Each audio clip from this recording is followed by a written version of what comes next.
El primer que hem de fer per la recepta del xai a la caçadora és marinar els trossos de xai unes 12-18 hores amb un got de vi negre, una culleradeta de vinagre, unes quantes herbes aromàtiques seques com farigola, romaní, el que tingueu a mà, un gra d'all tallat, uns quants claus d'olors incrustats a la carn del xai i una ceba.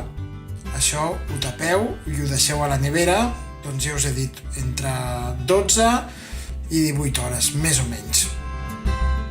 Aquí tenim els 2 talls de xai macerats, 2 talls d'una espatlla, macerats amb vi, amb vinagre, amb herbes, amb ceba, després d'unes 18 hores, més o menys.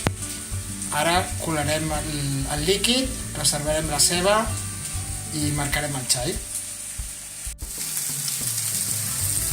Saltegem breument les patates per daurar-les, les salpebrem un parell de voltes perquè s'aprocessin una mica i les reservarem.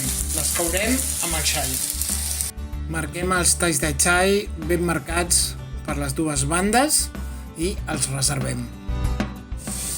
Hem daurat la ceba durant uns 10 minuts més o menys. Ara recuperarem les patates i el xai, ho barrejarem tot, mullarem amb algun licor i posarem a coure al forn. Tenim ja tots els elements del plat reunits a la cassola, hem mullat amb brandi, s'acaba d'evaporar l'alcohol i ara farem el mateix amb la marinada i una miqueta més d'aigua. I ho enfornem durant uns 3/4 d'hora de soles. Ja hem mullat amb la marinada i ho posem al forn tapat, 3/4 d'hora. Ja aquí tenim el xai a la caçadora, cuit després de 45 minuts al forn. Això és una ració per 2 persones o per una si té molta gana.